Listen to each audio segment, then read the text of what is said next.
Todos los países del mundo en estos momentos están reformando la educación pública. Existen dos razones para ello. La primera es económica. La gente está intentando resolver cómo podemos educar a nuestros niños para que ocupen su lugar en la economía del siglo XXI. ¿Cómo hacemos eso? Si ni siquiera podemos anticipar cómo será la economía al final de la próxima semana, como esta reciente crisis lo está demostrando. ¿Cómo hacemos eso? La segunda razón es cultural. Todos los países del mundo están intentando resolver cómo podemos educar a nuestros niños para que tengan sentido de identidad cultural, para poder legarles los genes culturales de nuestras comunidades y a la vez formar parte del proceso de globalización. ¿Cómo cuadramos ese círculo? El problema es que están intentando enfrentarse al futuro, a base de hacer lo mismo que en el pasado. Y en el proceso están alineando a millones de niños que no ven ninguna utilidad en asistir a la escuela. Cuando nosotros íbamos al colegio nos retenían allí con la historia de que si trabajábamos mucho y sacábamos buenas notas y luego estudiábamos un título universitario, tendríamos un trabajo. Nuestros hijos no se creen eso. Y hacen bien, por cierto. Es mejor tener una titulación que no tenerla, pero ya no es ninguna garantía. Y especialmente no lo es si el camino hacia ella marginaliza la mayoría de cosas que tú consideras importantes acerca de ti mismo. Hay gente que dice que hay que subir los estándares, que eso sería un avance. Ah, ¿sí? Sí, lo deberíamos hacer. ¿Y por qué ibas a querer rebajarlos? No me he encontrado con ningún argumento que me convenza para bajarlos. Pero subirlos, por supuesto que habría que subirlos. El problema es que el sistema educativo actual fue diseñado, concebido y estructurado para una era diferente. Fue concebido en la cultura intelectual de la Ilustración y en las circunstancias económicas de la Revolución Industrial. Antes de la mitad del siglo XIX no había sistemas educativos públicos. En realidad no. O sea, podrías estudiar con los jesuitas si tenías dinero, pero la educación pública, pagada con los impuestos, obligatoria para todo el mundo, gratuita y a la vuelta de la esquina, era una idea revolucionaria. Y mucha gente se opuso a ello. Decían, no es posible para muchos niños pobres que están en la calle beneficiarse de la educación pública. Son incapaces de leer y escribir. ¿Por qué perder tiempo con esto? Y también se asienta sobre una serie de suposiciones sobre la estructura social y la capacidad de las personas. Fue dirigido por el imperativo económico de aquel momento, pero a lo largo de todo ello se infiltró el modelo intelectual de la mente, el cual era esencialmente la idea que la Ilustración tenía sobre la inteligencia. La auténtica inteligencia consistía en cierta capacidad para el razonamiento deductivo y un conocimiento amplio de la cultura clásica. Se podría resumir en capacidad académica. Y esta idea está fuertemente enraizada en la reserva genética de la educación pública. El creer que hay dos tipos de personas, académicas y no académicas, y la consecuencia de eso es que mucha gente brillante se creen que no lo son porque han sido evaluados siguiendo este concepto de mente. Así que tenemos dos pilares gemelos, el económico y el intelectual. Y desde mi punto de vista, este modelo ha causado caos en la vida de mucha gente. Ha habido gente que se ha beneficiado maravillosamente de él, pero la mayoría de la gente no. En lugar de beneficiarse, sufren de esto. Una epidemia moderna, mal ubicada y también ficticia. Esta es la plaga del síndrome de déficit de atención e hiperactividad, TDAH. Este es un mapa de la incidencia del TDAH en Estados Unidos, el mapa de prescripciones médicas para el TDAH. No me malinterpreten, no quiero decir que el síndrome de déficit de atención no exista. Yo no tengo la formación necesaria para ello. Sé que la amplia mayoría de psicólogos y pediatras creen que sí, pero aún es un tema a debatir. Lo que sí me consta es que no se trata de una epidemia. Estos niños están siendo medicados tan rutinariamente como a mi generación nos quitaban las amígdalas, por los mismos motivos caprichosos y por la misma razón, la moda de la medicina. Nuestros hijos están viviendo en el periodo más intensamente estimulante de la historia de la Tierra. Están siendo acosados con información y les están reclamando su atención desde todos los medios. Los ordenadores, los iPhone, las vallas publicitarias y cientos de canales de televisión. Y nosotros les penalizamos por distraerse. ¿Distraerse de qué? Cosas que son un aburrimiento, en la escuela sobre todo. Me parece a mí que no es totalmente una incidencia el hecho de que la incidencia del TDAH haya crecido paralela al incremento de los test estandarizados. A estos niños se les está dando cosas como Ritalin, Adderall, a menudo medicación bastante peligrosa, solo para hacer que se concentren y se calmen. Pero según esto, el déficit de atención aumenta al ir al este de este país. La gente empieza a perder el interés en Oklahoma.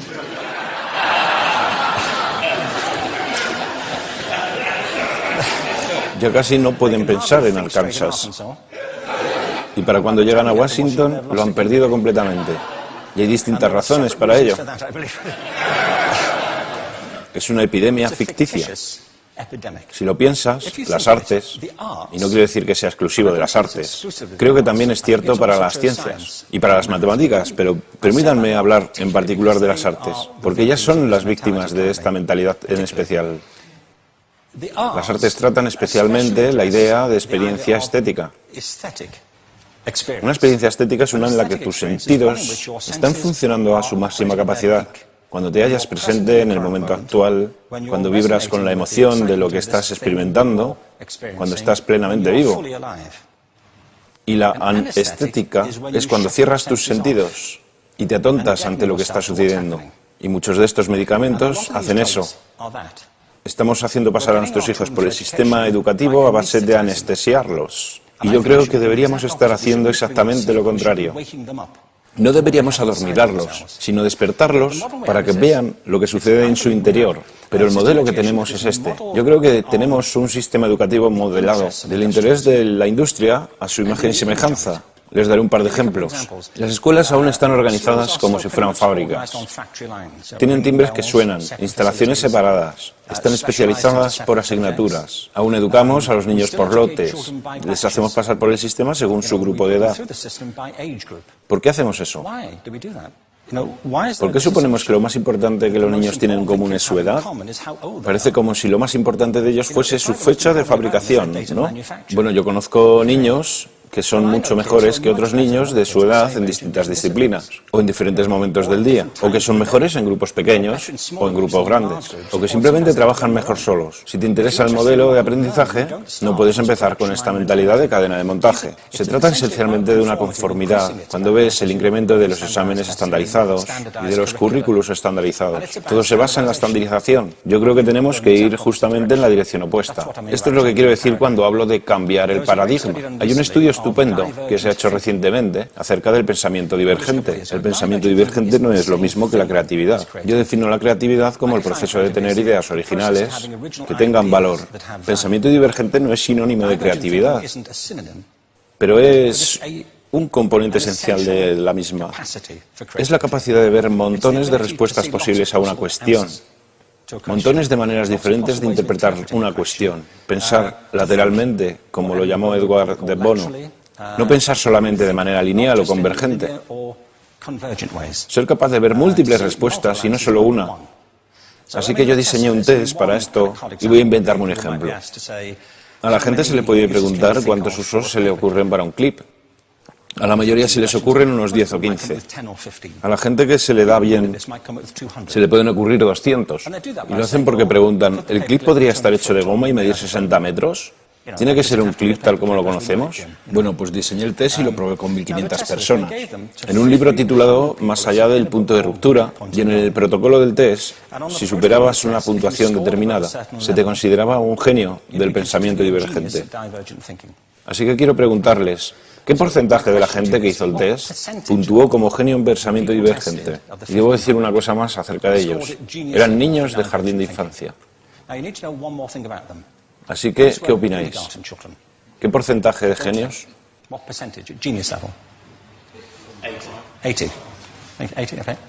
98%.